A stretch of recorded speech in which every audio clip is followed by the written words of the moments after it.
my name is Ariana Flores Moya. I am a Latina surrealist artist, and today we are going to be discussing my creative process. But before we get into the video, if you're interested in checking out any of my surreal art, you can head to evocaholicartshop.com and be sure to follow me on my personal and business social media accounts. I'll list them down below in the description and right here on the screen. Give this video a thumbs up, comment below what type of videos you'd like to see from me next, any tip videos, story times, painting tutorials. I'm down to do it, and be sure to subscribe. Let's dive right in. So, my creative process has definitely been a journey. I started my art business in 2020 after I quit a retail job, and I was like, you know what? I don't know what, but my intuition told me I feel like I can do this. Didn't know what it all encompassed, but I was ready to dive right in. When I started, I based a lot of my paintings off of other people's experiences or song lyrics that I heard and kind of just pictured an image in my head of what that would look like and what that meant to me, and then started to develop a connection to it afterwards. But recently, since I've been on my self-love journey and discovering who I am, so one of those steps that I take is I meditate in the morning, and then I journal out my feelings, and then I go right into sketching kind of what I talked about in my journal. And I listen to a deep focus playlist on Spotify. That is my go-to for any time I need to be in a creative headspace and really get into the flow of things. And I've noticed that by me doing this process, I am evoking different images and connections to my everyday life that I feel deep down in my subconscious that needs to be said.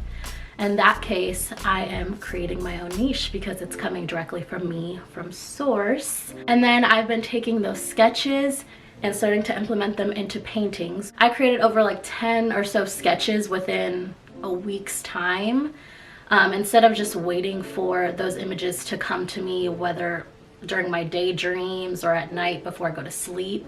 I've been really cultivating them for myself, and I feel like it's completely transformed the direction of my art, which I'm super excited about. I created a whole collection and it's called Solitude, which I will be documenting on this YouTube channel here. I already started doing videos for that, so they'll either be up right now or you'll see them coming soon. Typically when I paint, I get a center image in my head of the main focus of the painting, and then the background and the world starts to build as I paint. Something I definitely still do. I still allow for, regardless if I did any planning beforehand, I allow for my spirit and whatever's going on in my life to transform my piece as I go, because you want to allow ebb and flow in your work, and it'll often come out a lot better than you had planned in the first place. Another aspect I've incorporated in my creative process is using reference photos. I didn't really do that before. I kind of just sketched out, again, whatever visions came to my mind. But with my newest piece, Together Forever, that I just finished, I used a reference photo of the back side of me, and I will show you that piece now so you know what I'm talking about. And I felt like it really helped with establishing dimensions and proportions for a human body, which can often be kind of hard when you're starting out. So this is my piece, Together Forever. I actually did this when I was in solitude, hence the collection name, when I got COVID in December, which was not fun, but it allowed for me to really go into hermit mode and develop this piece over time. This is not one that I sketched out previously, but I did know that I wanted to do a piece about my personal transformation and my spiritual journey. So I had my sister take a reference photo of the backside of me, and I used that to develop this piece. And again, the background, everything developed as I went. I utilize a lot of Frida Kahlo and Dali as my inspiration, especially in this piece. I have some of their books, and I kind of pulled the vibe from there because I really resonate with Frida Kahlo's darker interpretation of her art, because a lot of it had to do with her depression and her pain that she faced in her everyday life. So for me, I've always been attracted to I guess the darker side of art, but with that I want to show that there's hope in my art, and that at the end of the day you hold the paintbrush in your life and you can decide to change course whenever you want. And speaking of using reference photos, I also have been doing that for my newest piece that I started. It's nowhere near completion, but I went to the Grand Canyon recently and I wanted to incorporate the sunset that I saw and the Grand Canyon in the background of this painting.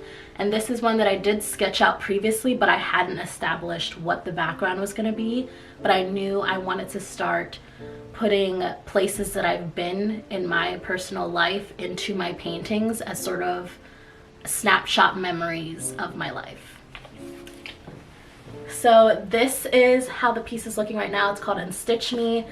This is not how this is gonna look. This is a river going through and there's gonna be like a person on the couch, an eyeball person, because that's like my thing. But I'm really excited about how this piece is turning out, and this is the piece that I'm currently filming the process of, so stay tuned for that. Overall, the biggest thing I've learned in developing my creative process is understanding that you are the niche, okay? You don't have to turn to, you can use other people for inspiration, but at the end of the day, if you allow yourself to be seen and to be heard, it'll come through in your work. And I've really noticed that. It's completely changed the direction of my art. And I'm so excited to continue growing and learning more about myself and see how that translates into my paintings. I want to leave you with this poem I wrote that I feel like encapsulates the whole message of this video, that you are the niche, baby, from day one. So here it is. Dear self, you were designed for a high purpose, a purpose deep within your DNA, a programming so specific and unique it is impossible to replicate, a one-of-a-kind prototype, not available for mass production, already patented from birth, luxury at its finest. You are purpose. With love, Self. I hope this video helped any of you out there trying to develop your own creative process and your own voice within your art. Be sure to like this video, comment below what else you'd like to see from me, and subscribe to this channel, and have a blessed day.